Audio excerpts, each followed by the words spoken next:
Okay, so some more new features here. I'm currently running version 32.00, which is also firmware 32. Um, and let's see, the first new feature I want to show off is this heat map. So over here in the persist settings, if we turn on some persist, so again, that's going to be how long you draw these extra waveforms for, like they'll live for a certain amount of time before they disappear. So now if you turn this on, you get this heat map display, which looks kind of neat. And yeah, so what that's basically doing is overlaying all the heat map lines. I'll turn off the average so you can kind of see it better. And wherever the waveform goes, it's kind of getting added to like a 3D histogram. And then the more places that those waveforms overlap, you'll get redder areas, and wherever they're less often, you'll get the bluer areas and green in between and yellow. So that's the idea, and yeah, kind of updates as you move things around and updates in real time, and then yeah, it'll kind of disappear if you stop for a little while, depending on what your persist setting is, and then you can add on top of it the average line, so that's turning that on and off. That's kind of nice. And you can get rid of the heat map and just look at the average, or also have the heat map. You can go back to the old way and get rid of the heat map and just have the persist lines themselves being drawn. Those are the things that are being overlapped in order to draw the heat map. Okay, next feature I want to show off is this new, I'd call it a FIR, finite infinite response frequency equalizer. So the idea is, like if you think about the FFT of this signal, right? It's in principle a square wave, um, and it should have a perfect 1 over n um, response of each of the frequencies, because it should have a square wave is made out of every odd frequency harmonic from the fundamental, which this is a 10 megahertz square wave, all the way up until your Nyquist frequency. I'm oversampling here, so and interleaving, so I've got two boards, and I'm going all the way up to 3200 megahertz. So in a perfect world, these harmonics would all just be 1 over n all the way out. Now, of course, it doesn't quite work that way, and you have um, some frequency response coming from the hardware, basically. Every scope is going to have that, and so what you're going to do is you can then measure that response, and then compare it to basically correct for it, and compare it to what it should be from an ideal square wave. So yeah, I've calibrated a Haasoscope Pro, and for each of the single channel or the oversampling, interleaved, or the two channel modes, and then these are stored in an FIR filter file, and so there's a default one here, which is haasoscope.fir, and that's loaded in by default when you start up now. But the calibrations aren't applied. So if you want to apply those calibrations, you just go over here and you do apply FIR calibrations, and we'll see what that does to the FFT, for instance. So what you should see is that high frequency area is going to get a bit higher when we apply those.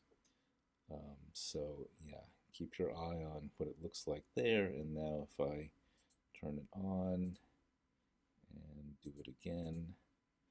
Um, those are going to be boosted up a little bit compared to what they were before in the kind of high frequency area where we've lost a little bit of response.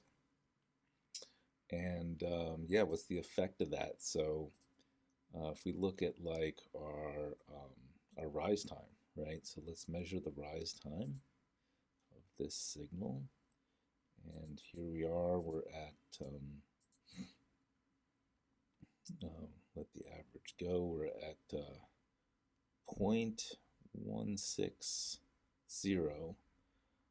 so 160 picoseconds with this FIR enabled. And if we disable it, we're going to go back up a little bit to, yeah, 0.176 or 7 or 8, call it. So, you know, you get like a 10%-ish better rise time and more bandwidth, basically, when you can apply these calibrations. And they're super fast to calculate for the computer, so it doesn't really slow things down. I mean, without them, we're going at, yeah, about 20 hertz here, and if I apply them, we're still going basically the same, maybe a hertz or two lower. So yeah, that's a nice feature, and you know, I could do a more detailed video about how you can measure these calibrations yourself. You know, you can measure them if you input a square wave, basically, and then you can save them to a file and load them back in. A couple smaller things here. So in the advanced menu, we now have this polyphase upsampling. So when you're doing upsampling, there's a few different algorithms for how we're basically drawing the extra points between the measured data points in order to make these kind of smooth curves. And particularly if you're maybe at a lower sample rate, sometimes those can kind of get a little bumpy, and so the polyphase upsampling seems to do a little better job than without it, which is just standard upsampling. So you can play with that, and hopefully with this on, it should make these kind of bumps around these sharper edges a little smoother. Another thing is polynomial filtering. So that's a little more extreme. So when we do that, we're basically doing polynomial averaging. So taking like many samples in a row, I think it's like 10 or 12, and then fitting a polynomial to them. Like I think it's a third order polynomial at the moment. And then you're using the data points from that polynomial fit in order to draw your curve. So it really smooths out your data and reduces your noise, you know, a huge amount. And it basically retains the edge shape for most cases. So, you know, much better than like just standard averaging would, for instance. So it's pretty nice. I mean, look how little noise there is, and we basically get those edges still, you know, as compared to without it. So that's a neat trick. You know, of course, you can't use it if you really care about the rise time. So, you know, if you're trying to measure a really great rise time and you turn that on, then it's just destroyed. But, you know, if your signal's a little slower and you want to get rid of some noise, try out that polynomial filtering. It's a really nice trick. Okay, another neat one is this little addition I just made to the zoom window.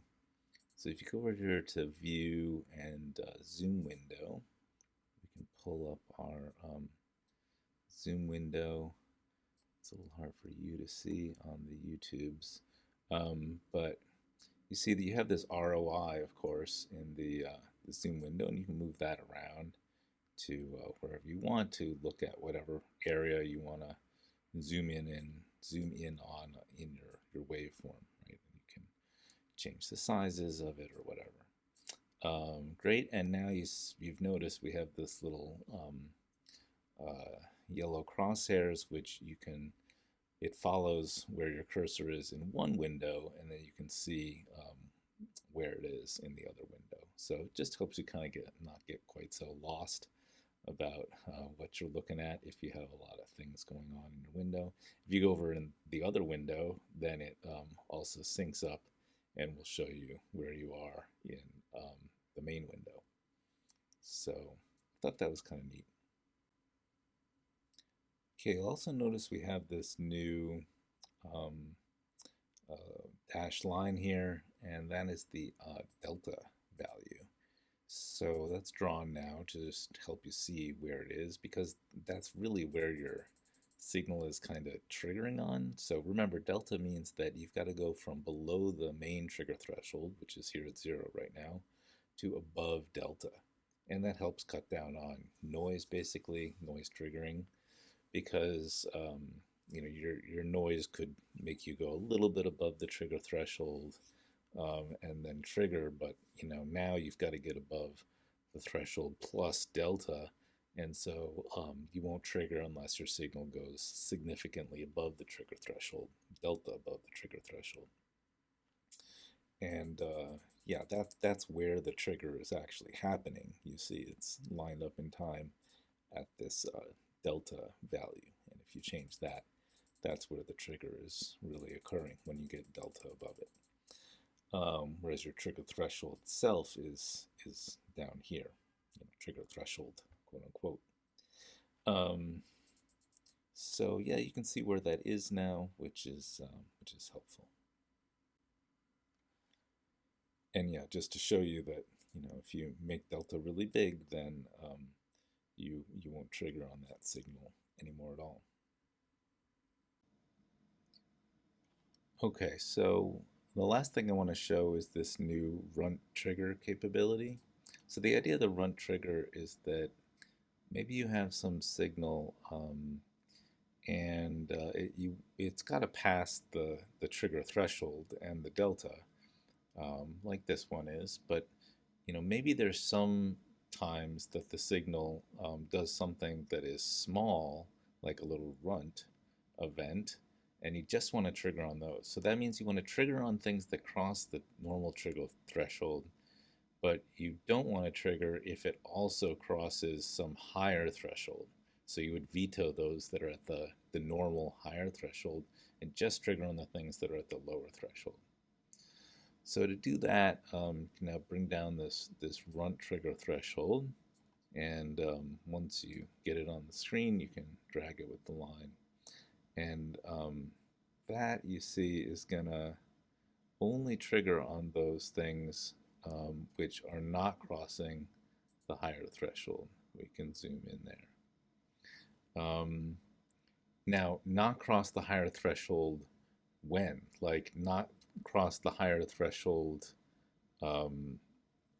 like forever, or not cross the higher threshold like immediately at the time it's crossing the normal threshold. So you got to define a second time window, or a second time after the trigger time, to make a time window during which you're going to require that it doesn't get above that second threshold. So that's what we can do here. So that use the time over threshold to make that second time. And so now we have a time window defined, and we're basically saying you can't get above this second orange threshold here within the time from the trigger to the time over threshold. And it also has to get above the normal trigger threshold, of course. So that's the idea here. It works nicely. This moves along with the normal trigger threshold. And yeah, so you can really select some cool types of some cool triggering event types that way. The other thing is, yeah, so this time over threshold um, is draggable now, and it's shown on the screen. Before it just was moved with this box, but that you can get it on the screen. If it's down here at 0, then it doesn't show up. So you got to click and make it show up. But once it's there, then it's good. It can't be less than 0, of course. And same for the delta. You can also do it on a falling trigger. That's fine, and it'll work the same way, but it's falling. And yeah, if you want to get rid of it, you just boom, drive it down to infinity, and it's gone. And this one you can just put to 0, and you're back.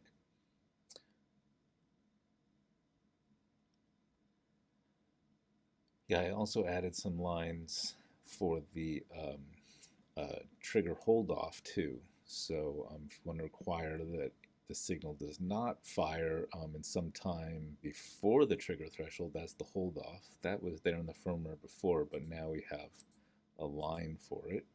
So that will require that it's well, I'm doing falling trigger right now, so it's requiring that it's not going to get down in here. It's not going to have passed below the trigger threshold anytime within the hold off window. And you can change where that window is. And, you know, you can make some really strong requirements on this noise signal that I'm doing. Okay, so that's the idea of the hold off as well.